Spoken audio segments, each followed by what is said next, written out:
ત્યારે મોતીભાઈ નાયક બોલ્યા, માડી તે કીધું હતું ને એમ જ થયું છે.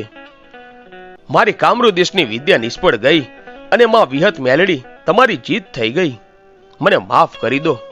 પછી તો માતાજીએ આખું ગામ ભેગું કર્યું અને ઢોલ વગાડીને મોતિયાની ચારેય તરફ પડદો બાંધ્યો અને માતાજીએ મોતિયાની જમણી કૂખ વધેરી દીકરાનો જન્મ કરાવ્યો.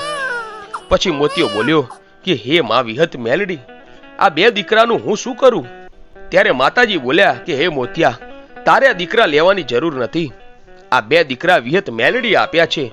એનું શું કરવું એ મારે જોવાનું. એની ચિંતા તું મારી પર છોડી દે.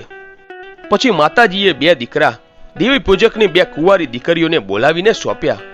દીકરીઓ બોલી કે માતાજી, અમે તો કુંવારી છીએ અને ગામે ગામ માંગીને ખાઈએ છીએ, તો અમે આ બે દીકરાને શું ખવડાવીશું? તે દિવસ વિહત મેલડીએ ફરી પરચો પૂર્યો અને બે કુંવારી દીકરીઓને ધાવણની શેર ચાલુ કરી અને સોના ચાંદીના વાટકા આપીને માગવા માટે 4 ગામ આપ્યા. ત્યાર પછી કહેવાય છે કે આ દેવી પૂજકની બાઈઓ સોના ચાંદીના વાટકા એક પોટલામાં બાંધીને પોટલું માથે મૂકીને બે દીકરાઓને કોખમાં લઈને ચાલતી ચાલતી આદુંદ્રા ગામ આવી. હવે માં વિહત મેલડીને ક્યાંક બેસણા કરવા હશે અને પરચા પૂરીને જગતમાં એનો મહિમા વધારવો હશે.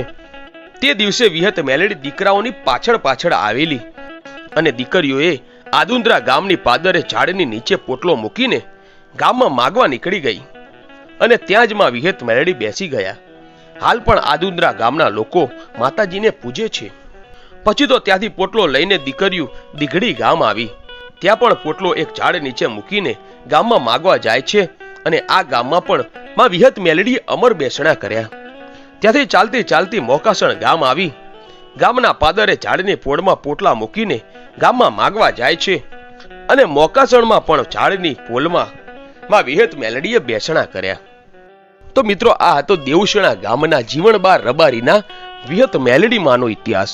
મિત્રો, માતાજીએ આપેલા બે દીકરાઓનું શું થયું એનો ઇતિહાસ જાણવા માટે ત્યાં સુધી અમારી આ ચેનલને સબસ્ક્રાઇબ કરો, જેથી નવા વિડીયો તમને મળી શકે. ધન્યવાદ.